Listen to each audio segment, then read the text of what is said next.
GMNA uses artificial intelligence for generated speech, visuals, and production. AI-generated content may contain errors. Please verify important information before making decisions or taking action. Good night, Montreal. 71 households remain in emergency shelters across the island, a count that has persisted since the unofficial moving day on July 1st.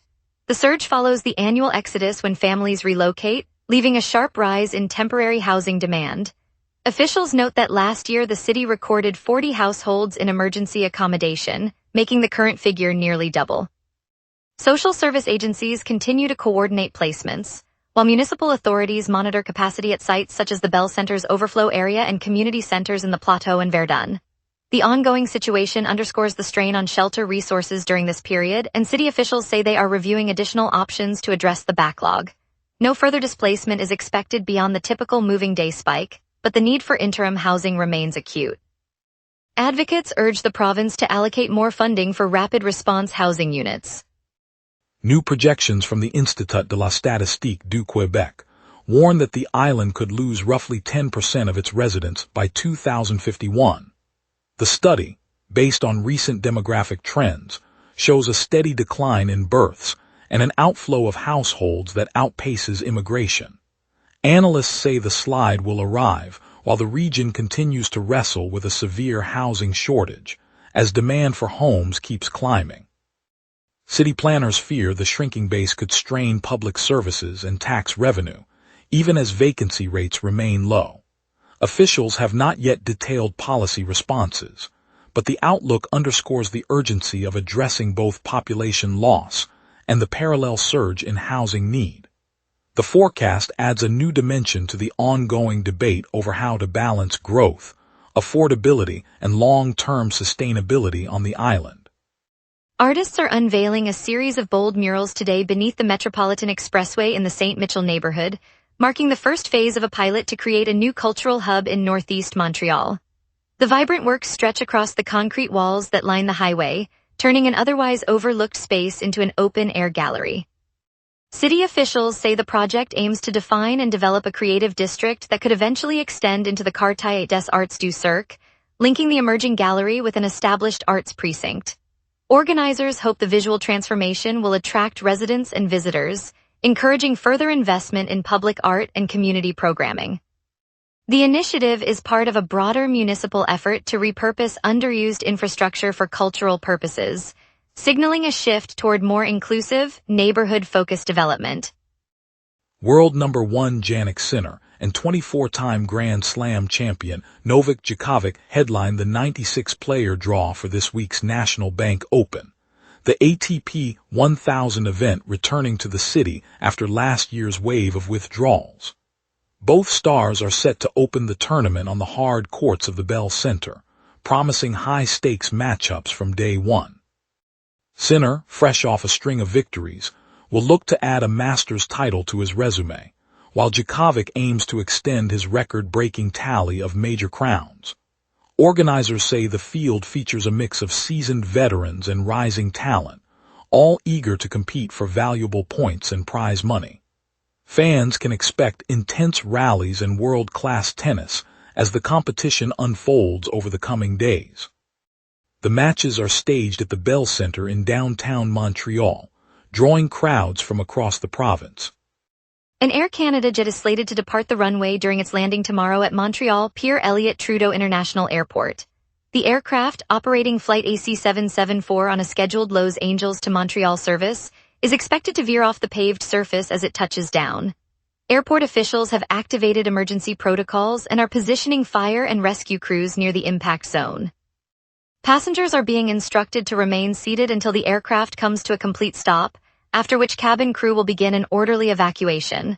No injuries have been reported at this stage, and investigators from the Transportation Safety Board will board the plane once it is secured.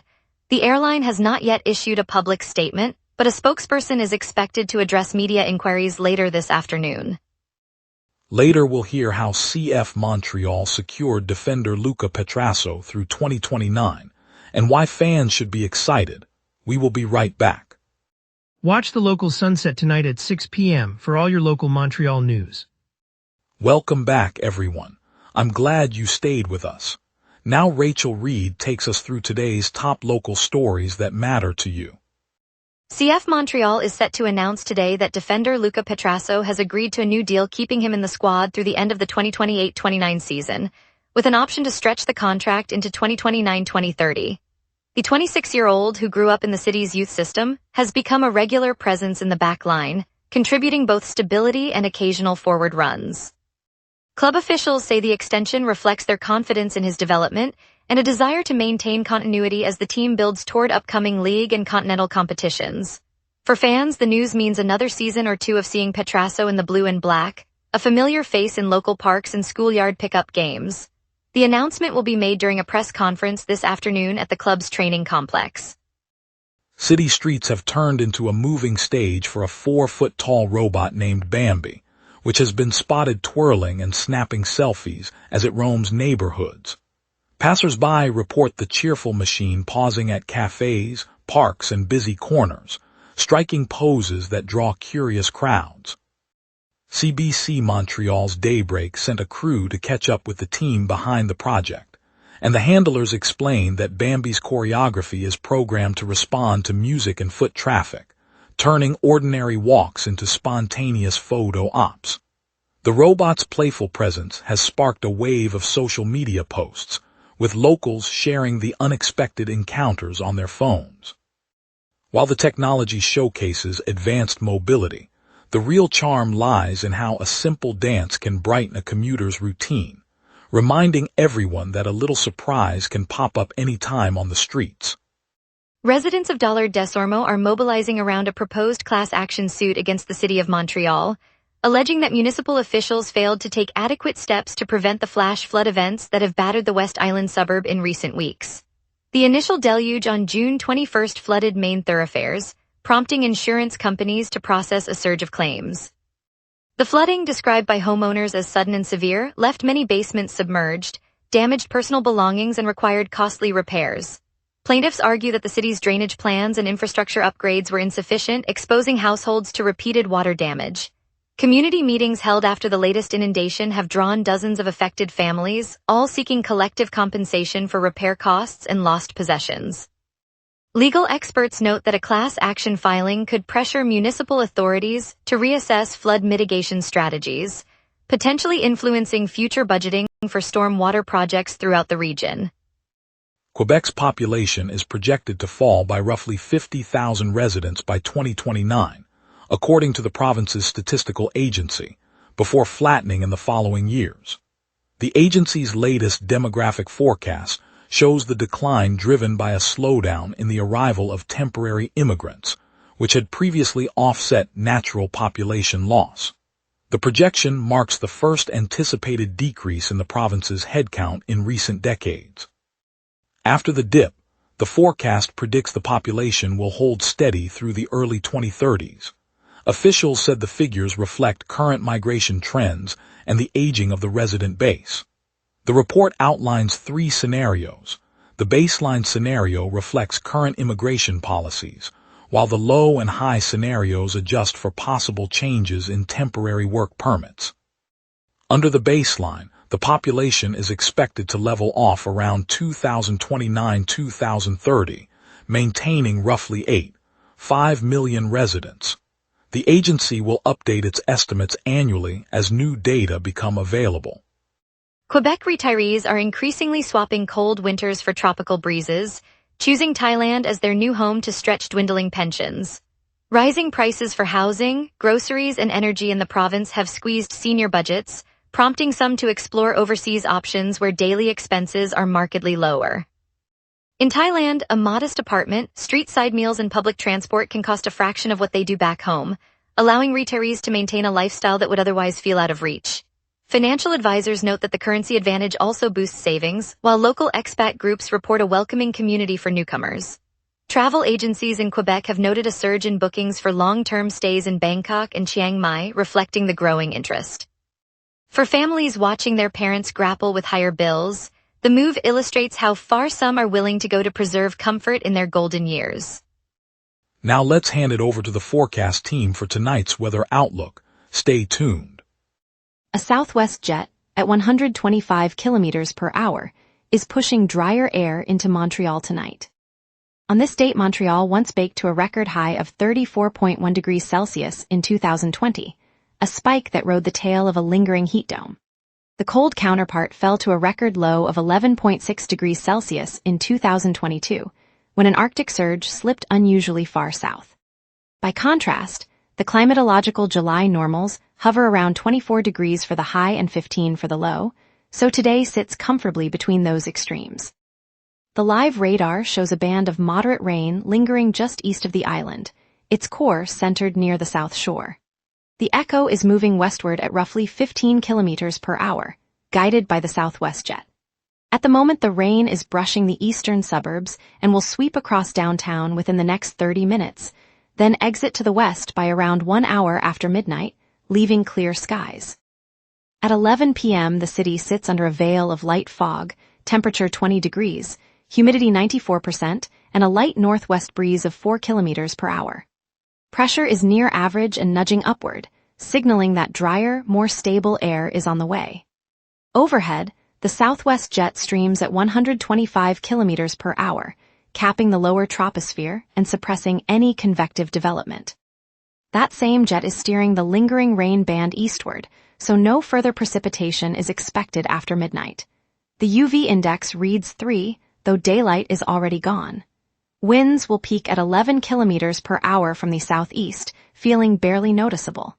No weather alerts are active, so the night will remain quiet as the high pressure settles in. Looking ahead, Friday brings a clear sky with a high of 27 degrees and a low of 17 as the high pressure ridge deepens. Saturday mirrors that pattern, keeping sunshine and mild diurnal range. Sunday continues the dry spell, still 27 up and 17 down, offering a perfect stretch of stable weather. Monday the ridge weakens, allowing a moist southerly flow to creep in. Clouds will dominate, and a 20% chance of rain appears, with temperatures holding at 27 for the high and 21 for the low. Tuesday marks the warmest day of the period, climbing to 32 degrees under an overcast canopy and a 30% rain risk, while the low remains around 21. The week finishes with a clear, cooler finish on Wednesday as the jet shifts northward. And that's your weather. Remember, the wrap is also available as a podcast. Listen anytime on iHeartRadio or wherever you get your podcasts. Up next, traffic updates, today's arts lineup, and a look at the Montreal Roses. New international signings. We will be right back. Watch the local sunset tonight at 6 p.m. for all your local Montreal news. And now here's Jason with sports. Big moves in Montreal soccer and a Habs farewell making headlines. The Montreal Roses are strengthening their squad in a big way. The club announced Wednesday the signings of Marie-Yasmin Aladou and Yves Perisset, two internationally experienced players joining the Northern Super League side. Both arrivals are considered high-profile additions for the Roses, according to CBC Sports Soccer. The Northern Super League is getting a serious financial shot in the arm. An international sports firm has committed $30 million to the six-team Canadian Women's Pro League, now in its second season. The NSL's clubs span Vancouver, Calgary, Halifax, Montreal, Toronto, and Ottawa, per CBC Sports Soccer. A longtime Canadiens veteran has moved on. Montreal dealt forward Brendan Gallagher to the Vancouver Canucks in exchange for future considerations. The deal was reported by CBC Sports NHL in late June, closing the book on Gallagher's run in the Bleu Blanc Rouge. At the Palais des Congrès on a bright summer afternoon, the atrium swelled with a sea of capes, masks, and glowing LED swords. Fans of every age streamed through the glass doors, from a teenager in a meticulously hand-stitched superhero costume to a grandmother clutching a vintage comic book she'd saved for years. Creators and industry exhibitors set up bright booths, their tables littered with sketches, prototypes, and signed memorabilia, while the scent of fresh popcorn drifted through the hall. As the day unfolded, a spontaneous moment captured the spirit of the event. A shy 8-year-old approached a celebrated comic book artist, trembling but determined, and received an autograph and a quick sketch of his own imagined hero. The child's grin lit up the room, and cameras flashed as the crowd cheered. That instant, shared by more than 67,000 attendees, turned a record-breaking turnout into a reminder that community thrives on those personal connections. Seeing the city come together in such joy, it's clear why Montreal's love for pop culture feels like a family gathering. On a crisp evening at Stade Saputo, the Montreal Roses gathered for a modest ceremony that felt more like a family reunion than a professional press event. Club president Marie-Claude Boussachar stood beside two new arrivals, Lena Petrova, the season forward from Moscow, and Aisha Kamara, the dynamic midfielder who has led Nigeria to 2 African championships. The crowd, a mix of longtime supporters and curious newcomers, heard the quiet thump of a soccer ball being rolled across the polished turf, as the players exchanged a simple handshake that lingered a heartbeat longer than protocol required.